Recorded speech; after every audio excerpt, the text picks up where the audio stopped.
They said no one would ever break through the ice around Grant Wexler's heart. Not after what happened.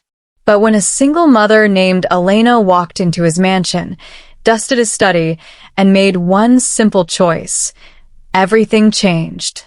It wasn't just a test. It was a moment that would rewrite their lives.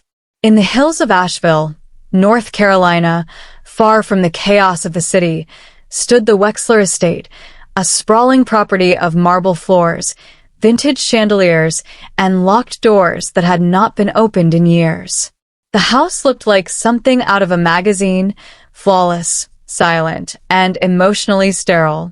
Inside, Grant Wexler, 47, stood in his private study, eyes locked on an open safe embedded in the wall. Inside were $500,000 in stacked cash, along with loose diamonds and antique coins collected over generations. This display of wealth was not an accident. It was a snare. Grant had built his fortune from the ruins of betrayal. His own brother had embezzled from him. His fiancée had run off with a business partner. An old friend had sold out to competitors. These scars had turned Grant into a recluse with trust issues so deep he wouldn't even let his assistant schedule calls without a background check. And now, his latest target of suspicion, his housekeeper, Elena Morales. Elena, 34, had been working at the estate for almost a year. A widow with 2 daughters, aged 8 and 6, and a father recently diagnosed with ALS, she arrived every morning at 6:30 a.m. sharp. She was quiet, humble, and meticulous in her work. Never asked questions, never made demands, never crossed boundaries. But to Grant, that kind of purity was dangerous. It didn't add up. Was it a mask? A long con? So he set a trap. He instructed his security chief to disable the cameras in the hallway and study for exactly 1 hour. He would be the only witness, a silent observer. At 9:06 a.m., Elena walked into the study with a cleaning cart. She wore her usual dark blue uniform and a weary look that couldn't be wiped away like dust on the shelves.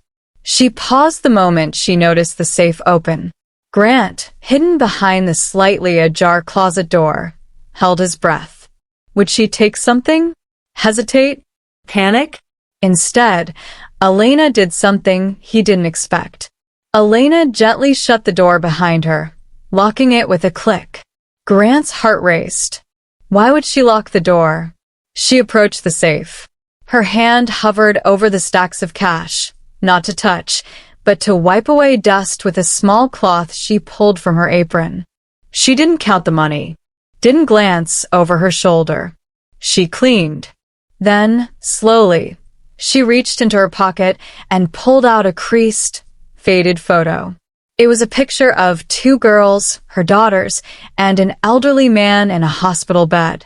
A sticky note clung to the back of the frame, handwritten in Spanish. She placed it gently at the base of the safe. Grant strained to hear as she whispered, "You're the reason I keep going." Then she did something else. She crossed the room and opened a desk drawer. Grant nearly burst out from hiding. That drawer held confidential project files. But Elena didn't take a file. She took out a post-it note, wrote a message, and placed it beneath a paperweight. She unlocked the door and left without another glance at the safe. Grant emerged moments later and picked up the note. "Mr. Wexler, your safe was open. I didn't know if it was a mistake or a test. Either way, I didn't touch anything. My father always said, 'What you do in silence, God sees clearly.' I hope everything is okay. Elena." Grant stared at the paper for what felt like an eternity. That night, Grant didn't sleep. He wandered his mansion like a ghost, haunted not by what he saw, but by how wrong he'd been. He went down to the security room and watched old surveillance tapes. For hours, he combed through footage of Elena. In the footage, she was always careful, respectful, sometimes whispering to herself. Once, She was seen sitting in the kitchen when she thought no one was around, quietly crying into a folded piece of paper, likely a medical bill.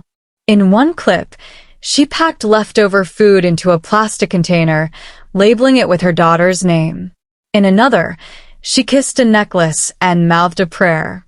She had never taken anything, never looked for pity. She was living with quiet grace, all while drowning. The next morning, Elena arrived to find an envelope on the kitchen island. It was thick and heavy, marked in Grant's meticulous handwriting. Inside, a typed letter. Elena, you didn't just pass a test. You reminded me of the kind of person I stopped believing existed. Enclosed is the deed to a 3-bedroom home in the Highland Oaks neighborhood. The keys are yours. I've arranged for your father's transfer to a specialty care center. Also enclosed are full scholarships for your daughters. There's no catch, no debt, just peace. You've earned it. Thank you for living with such quiet truth. Grant Wexler. Taped to the back of the letter was her family photo, now restored, laminated, and framed. Elena sank into a chair and wept. But for the first time in years, her tears weren't of sorrow. They were of release. That weekend, Grant visited her new home, not as a billionaire or boss, but as a man who was learning how to believe again. He played board games with her daughters. He brought fresh groceries. He even sat down with her father and listened to old stories in broken English and Spanish. A month later, Grant appointed Elena as Director of Domestic Operations, overseeing hiring and training for all new staff. With full benefits, paid leave, and a flexible schedule, Elena finally had the life she had prayed for. But more than that, Grant had found something too. Trust. Final message. Sometimes the real tests of character happen when no one is watching. And sometimes, when you least expect it, integrity breaks through the coldest walls and becomes the miracle someone desperately needed. If this story touched your heart, like, share, and subscribe to Kindness Corner. Comment below, what would you do if no one was watching?